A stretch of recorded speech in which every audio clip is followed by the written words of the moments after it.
สบายดีท่านผู้ชมโอ้โทษพี่น้องสาวติ๊กงามมื้อนี้พี่น้องเอ้ยพุ่นน่ะเพิ่นใส่ครีมตัวใดกินอายอ่ะครีมตัวอาหันงามขนาดประหยัดใส่เนาะโอ้พุ่นน่ะเพิ่นปิ้งปลาดุกปลาปิ้งไล่ก็ดอกเฮาแม่นเฮามีกินละอืมกินแล้วสิเอายากินบ่ไอแล้วเนาะเดี๋ยวนี้เนาะพี่น้องไอ้บุญรอดกะโอ้ยผมงามพาไปตัดเมื่อวานนี้อันนั้นมันของอันลูกมุกฟังเพลงได้ดีแล้วเนาะม่วนพี่น้องก็อัปเดตเนาะเอานี่เป็นบ่งนู่นอันมีหันนี่เซาลงเบิ่งบ่ดังนี่ก็ปักวางไว้หันอันเรียกเอาขออีแม่นะขออีแม่เป็นทะยุเด้อีแม่ว่าอยากได้ทะยุแม่เอาอันนี้ได้คุณโยก็เอาคุณโยหน่อยจักได้ไปข้ามกับไอ้สิสามแล้วเมื่อวานนี่พออีแม่ว่าอยากได้ทะยุเด้เนาะวันจับเป็นคุณโยแม่บอกคุณยังดึกเบิ่งวันนี้เราเปลี่ยนอยากได้แบบอันลูกมุกเนอะเธอหน้าก่อนเนาะเพราะว่าเพิ่นเลือกได้พี่น้องเพิ่นเลือกว่าอยากได้ทะยุแล้วเพิ่นเป็นเลือกทะยุแล้วมาฟังแล้วบ่ม่วนมันฟังเหมือนบ่ม่วนเด้ตัวเองอยากได้แบบพวกตัวเองเด้เอาที่ซ้ำๆลูกเอาอันนี้นี่มันเล่นบ่เล่นแท้โอ้ใส่ครีมนี่เป็นครีมของอันมาแต่ฝั่งไทยเด้พี่น้องเอ้ยเนาะแน่แม่อันบัดนี้อันอีแม่อันนั้นเด้ออยู่ลิ้นบุญนำลูกเด้อบ่ท่าไปป้าเด้อบ่ต้องไปเฮือเราท่าผู้ใดมากลิ้นบุญก่อนอยู่ป่าอันนี้อยู่ป่านี่ก็อยู่ป่ามันต้องเอามามุ่งแล้วจิตเป็นหันจัดดูแล้วเอาหมดปุ่นโยมแล้วบัดนี้เขามาก็เอาเงินเฮ้แล้วบุญหมดนี่แม่นเอาเงินไปซื้อทานซื้อกาแฟไปกินอยู่ป่าเนาะแล้วมื้อนี้ลูกกันสิให้เขาอันเบิ่งมื้อนี้เบิ่งมื้อนี้ฝนตกนะเนาะบ่ให้ซ้ำติดอายแล้วเนาะพี่น้องเอ้ยเพิ่นไอ้บุญรอดมาให้กอดพี่น้องเอ้ยโอ้จะมาหาจะครุดคัดให้กับตัวแมวนี่นี่แม่ทามีมากินข้าวแม่ลูกเอายากินไว้ไม่พ่ออุ้มไหมบ่อุ้มมันเห็นอักระดึกยักนะพี่น้องเอ้ยมาไปบอกไม่เท่ามีมากินข้าวก่อนกินข้าวแล้วก็กินยา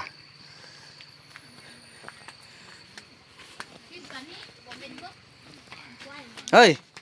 ไปกินข้าวแล้วลูกจะเอายากินไปกินข้าวแล้วตบแต๊บติ๊กเอิญมาติ๊กกินก่อนกินข้าวแล้วจึงกินยาคันบ่กินข้าวแล้วกินยาบ่ได้เด้ไปกินข้าวมื้อนึงก่อนหน่อยบ่ช่วยยังลูกจะเอายาให้กินนี่นะไปเฮาตอนได้กินข้าวก่อนไปกินนิดนึงก่อนไปแล้วลูกเอายาให้กินไปไอ้มาบอกแฟนไอ้เด้บ่ให้กินข้าวสิก่อนกินยานะว่าช่วยก่อนเพิ่นว่าล้างมือเน่แฟนฮักก็มากินคำนึงก็ได้โอ้พี่น้องสติ๊กเพิ่นจับมาหาเลยความขอบใจน้องนี่ล้างมือน้องเพิ่นใส่ครีมนี่บ่งามไอ้หน้าข้าวลืมไอ้แก้วแล้วติไอ้กี่แก้วนี่กันผมยาวผู้งามได้แบบว่าเห็นสุบรีงามเมื่อวาน2คนเนาะปออักโบใหญ่ตัวผู้ใดกระทวงบึนงามแท้ๆเนี่ยเห็นเมื่อวานนี่สติ๊กว่าต้องให้งามแบบนี้เพิ่นว่าใหญ่อันเต็ม2 ปีนี่ไอ้ไทยเอาหน้างามๆนี่นะตัดหมดบ่กินน้ำเฮไหม1 2ยิ้มได้ป่ะยิ้มกัน1 2โอ้ยผู้งามเลยดิยิ้มงามกว่าเซาลี่อีกเด้อบ่แห้งมื้อนึงนางเอกเครียดละโอ้บ่เฮ็ดเวียกเฮ็ดงานได้หมดกินข้าวก่อนพี่น้องให้เพิ่นกินข้าวแล้วจะเอายาให้กินมื้อวานนี่ขาดนึงแล้วพี่น้องเอ้ยบอกให้กินก็บ่กินพี่น้องแต่ว่าอาการดีแล้วเด้เนาะไอ้เนาะบ่ไอแล้วมั้งเฮาจะได้ควบคุมพี่น้องเอ้ยในการได้เฮือนนี่บ่เหลืออยู่ข้างล่างแท้อ้ายเขาบ่อยู่ถึงเบิ่งแหละเฮาเทพื้นเนาะ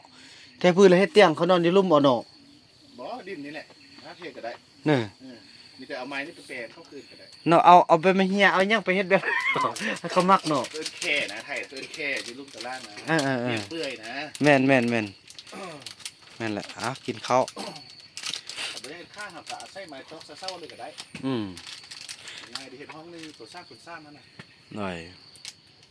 เบิ่งกันว่าค่อยสิอยู่แนวใดมักอันใดก็เฮ็ดอันนั้นถ้าอยู่ เนาะ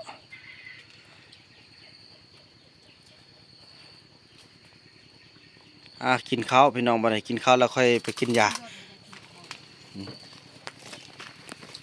ลูกบุญรอดมากินข้าว ไปกินข้าวบ่ไปอันนี้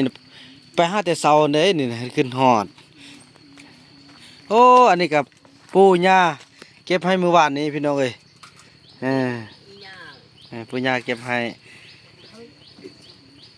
ถ้าจะได้บอกเขาอันมาตัดเอาไปกล้วยบ่มื้อนี้วันที่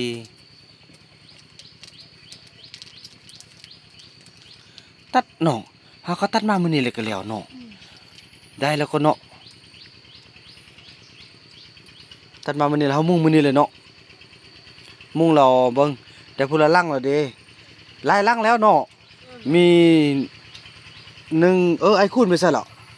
คุณไป คุ คุณ ณเนี่ยมาบ่เจ้าบ่เคยเห็นเนี่ยไปบ่เติมหน้าบ่เติมบ่เฮ็ด น่ะ ป้าหุ่นไปเอามาข้อ เอาพอดีเอามาคอแล้วมานั่งกินอยู่อันเฮือนหัน เลิศนะมากินข้าวเลย กินข้าวบ่ไปกินข้าวนี่แม่กินข้าวนี่แม่เด้อกินข้าวนี่แม่ก่อนผมก็ตัดแล้วงามแล้วโอ้ย ข้อหนึ่ง กินเลยลูกกินเลยกินข้าวเลยกำกับให้แม่เฒ่ามีกินยาเมื่อวานนี่บ่กินคำนึงอะนะแล้วเมื่อคืนนี่บ่ได้ยินไอไลน์บ่เริ่มดีแล้วเนาะกินข้าวเทื่อเดียวนึงกินยาเทื่อเดียวเนาะเอาบ่กิน เนาะ ไหว ถ้า แบบอยากไปกิน อยากกินข้าวอยู่พี่น้องเนาะนี่คือเธอว่ากินยาคือว่าทึกพี่น้องเอ้ยเนาะ เฮ็ดหม้อหื้อนี่ก็ได้เนาะ เฮ็ดแล้วนะเฮ็ดแล้วอันอีแม่วันเนี่ยก็เนาะว่าเฮือนไปเฮาเฮ็ดนะถ้าเราไปเลือกเอาไอ้น้ำเฮ็ดหาแล้วว่าสิเด้อมีแต่ไปมุ่งแล้วก็มักเอาลังได้แล้วก็ปลุกเอาแบบพวกน้องเฮ็ดเลยไอ้เฮ็ดน่ะกินข้าวเลยกินยา แล้วอยากกินมุ้งหัน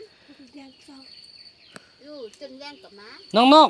ๆเอาโทรศัพท์น้อยๆให้อายได้น้องอายจะโทรหาอันเบิ่งอันเข้าอันมาตัดอันนั้นก่อนตัดบ่ต้องหาเขาเอารถซิ่งไปตั้งเอาเพราะมันอยู่เบื้องนั้นจะได้จ้างได้พี่น้องจ้างมื้อละ200,000 200,000ต่อคนนอสนั่นนะว่ารเออ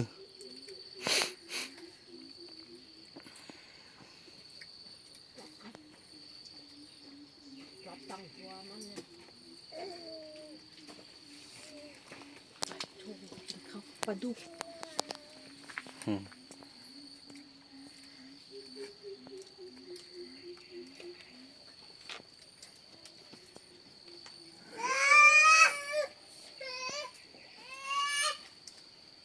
ไม่อย่างคนนี้โอ้ย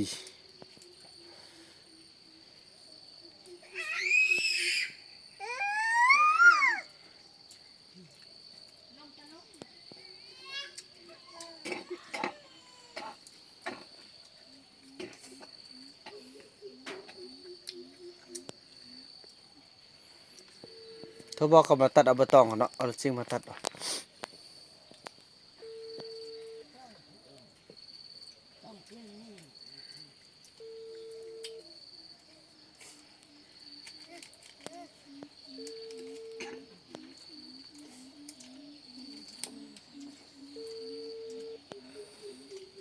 โอ้นกคนปืนห้องไล่อะโลยงอ้าวไม่ได้อะไรจริงโอ้ขี่รถซิ่งเนาะนั่นนี่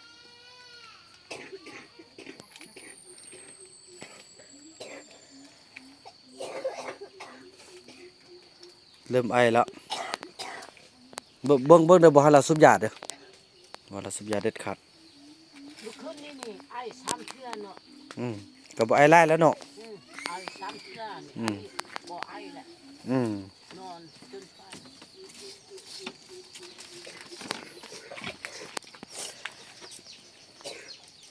เนี่ยเพิ่นกินข้าวก่อนพี่น้องเนาะ บัดมือแล้วลูก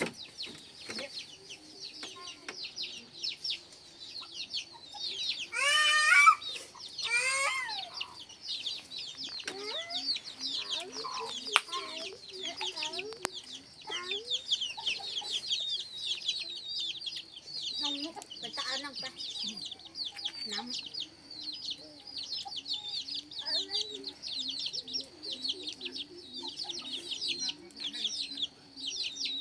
คือสิแม่นแล้วเด้นะ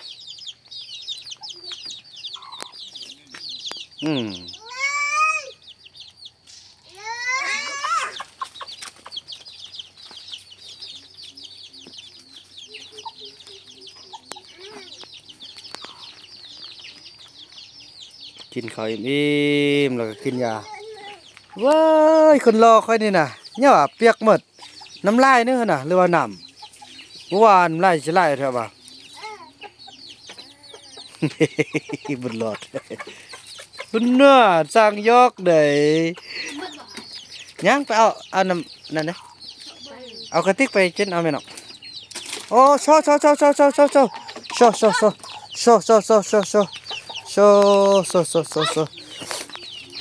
้าวันนี้เรานับแน่ลูกมุกคือกันนะลูกเด้ออย่าเฝ้าเข้าป่าเด้อพอเฮาเล่นคือลิ้นบุญแล้วล่ะจึงออกไปเนาะถ้าเอาเงินกันลูกพอผู้ใดมาแล้วก็อยู่นี่ผู้ใดมาอยู่นี่ผู้ใดมาอยู่นี่เนาะพอคันไปเอาไปนำมันสวักไก่เพิ่นเนาะเอามันรถมาไทยส่วนแล้วนึง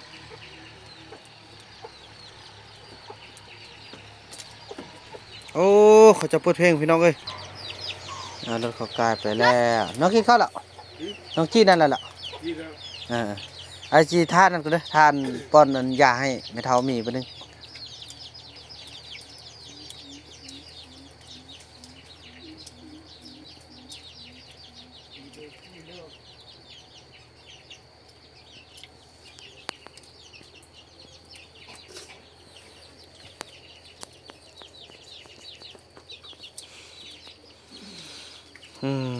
นั่นแหละพี่น้องเนาะถือว่าคลิปนี้บ่าวมานำขออนุญาตจบคลิปไว้สำนี้ก่อนเนาะเพราะว่าแม่เฒ่ามีมันก็กินข้าวทันอิ่มแล้วเนาะแล้วก็พบกันใหม่ในคลิปต่อไปพี่น้องเนาะจะได้เอายาให้คนกินอิ่มเด้อแม่เด้อกินอิ่มแล้วลูกเกียมนำให้คลิปนี้บ่าวมานำขออนุญาตกล่าวคำว่าสบายดี